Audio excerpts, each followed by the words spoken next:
welcome back. I want to learn how to use watercolors, and it so happens to be that my fellow creator Melanie from Visual Mind has this beautiful watercolor course. Multiple actually. But I'm talking about the Magical House course. In this course, you'll learn how to paint a magical landscape using watercolors and colored pencils. It's perfect for beginners and more experienced artists alike, with a provided sketch outlined to make the process easy and enjoyable. By the end, you'll create a whimsical, autumn-inspired piece and feel proud of your artistic accomplishment. I'm very curious. Her piece actually looks amazing. So let's see what we can make of it.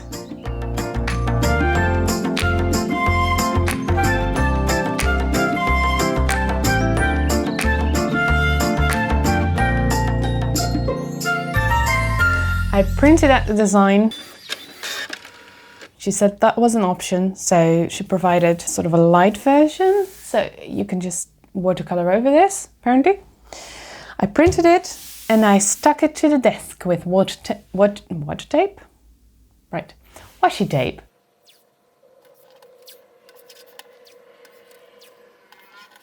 And how much does it say about my knowledge about water paint when I feel, just because it's stuck to the table with tape now, I feel so professional.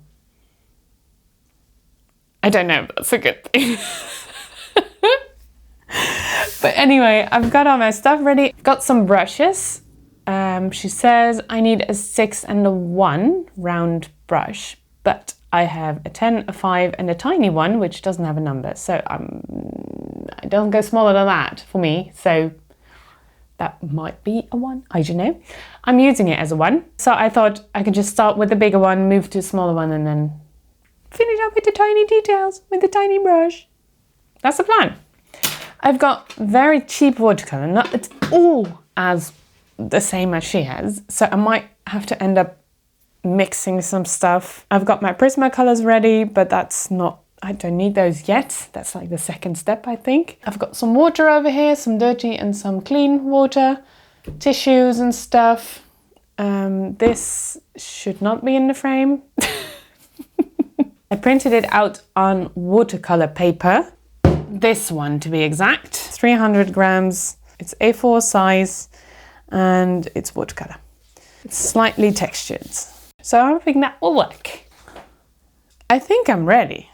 Got my headphones so she can just chitter-chatter in my ear and I'll just follow along, and I might pause at some points to chat with you because that's fun as well. But I'll move you here so you can look at this a little bit better. Let's do it! I know this is not the in-your-face Halloween kind of style, but it is a mystery, magical, fall, autumn kind of vibe, so I'm counting it as a Halloween video. I started off mixing my colors to try and match the video. Now, let me tell you a little something about this course. As I mentioned, the course is by Melanie from Visual Mind, a fellow YouTube creator. The course is made up of videos, pictures, and a workbook. It starts off with a little instructional video to tell you how to best approach the course, and just little handy things to know before you start. There's a bunch of pictures of her artwork in different stages, and there's a very handy workbook with loads of information for you to refer to. There's even a video going over all of the products she used and some alternatives in case you don't have those products. All of that before even getting started with your artwork. When you start with a piece, that is 5 videos of about 20 to 30 minutes. So that makes it very manageable to put it in chunks like that. I really love that. It's the next day, cause I got into it. I was here like, oh, so nice, just coloring in. And time apparently kept going. So now it's the next day and I'm back. This is how far I got. There's things I like, there's things I don't like. First of all, I love the course. It's going really well. Everything's very clear on what I have to do, like the stuff I have to get and stuff. and she's very like motivating in the way she says things. So that's very cool. But my skills, they're slightly lacking. But that's okay, that's why I'm doing a course, so it's to get better. And I'm really struggling staying inside the lines. So I'm very curious how much of a problem that will be later on. And I'm struggling with getting stuff sort of even. I know watercolor, it's okay to be a little bit splotchy and stuff, but it's a lot splotchy. So maybe that's me, maybe that's the materials. I'm using very cheap paint, cheap brushes as well. And I'm just not very experienced. So a probably combination of all three things. But yeah, I am enjoying myself, so that's good. And I want to continue today and see where it gets us. I hope it will turn out cute, because hers is really beautiful and I want mine to be sort of beautiful at least. So let's continue. And here we are, day 2. Still using the watercolors, and I thought it might be really interesting to say that the course is full of tips. I've never had so many tips, like one after the other. I feel like on day 2 my watercoloring skills were already better than day 1, so I was, you know, a little annoyed with the beginning of my work, but you know, realizing that this is a process and I'm learning, and by the end I will have loads of new skills. And so it's very, very informative, and I'm not going to tell you all of them because that defeats the purpose of the whole course. I think it's really interesting because I thought, like, what can it be different than a YouTube video, right? It's different, I could tell you. It's so much more information, with like the focus being on you recreating this artwork. So that makes it very interesting. And there's like tips after tips after tips, and she is so motivational in everything she says. So she really made me feel like I have the skills to do this. I didn't have that, but she gave them to me. So that's really cool. It was very interesting to experience this. So I might actually do another one of these things because I felt I got better. And that's good, right?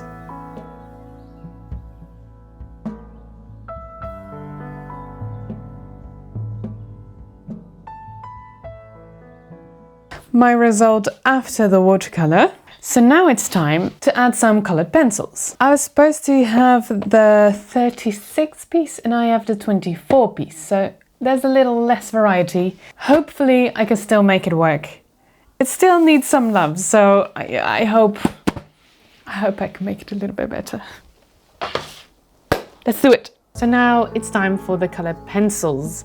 And this is where I get to fix many of my couldn't stay in the lines mistakes that I made with the watercolor. So I'm very happy that that was not an issue. This was the first time for me that I used watercolor and then colored pencils on top of them. So that was very interesting. It did get a bit hard to see the original lines. I just grabbed this piece of paper, which I printed out first. It has the line art on it, but very light. So it's just, I can't really see the original lines anymore. So when I'm in doubt, I can just check like, hey, what's going on? So the lines reappear with the pencils. This is going really well, I like this. It was very fun going through this process because you could really see the difference between the start of my work and more towards the end of my work, with the watercolors, with the colored pencils, everything. Don't get me wrong, I'm still a beginner, very much so, but I felt like this really helped me to get going and to get a bit more confidence. So, and it was just so enjoyable just to color a page in with the pencils, with the watercolor, it doesn't matter, just color stuff in. It's fine, it's relaxing. I really enjoyed this. ending it all off with some nice juicy highlights. And that's it. It's finished.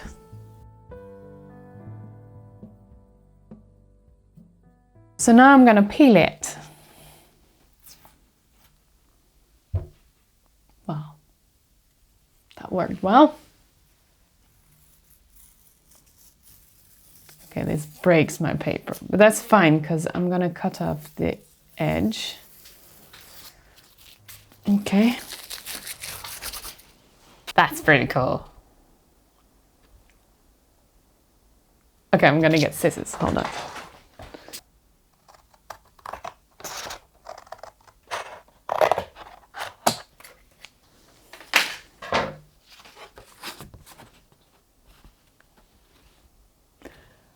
That's awesome. It looks so cool in my monitor. Thank you so much, Melanie from Visual Mind, for the awesome course. If you want to give this a go, check the link down in the description box below. That will lead you to the course so you can do it for yourself. Thanks so much for watching, and I'll see you in the next one. Bye!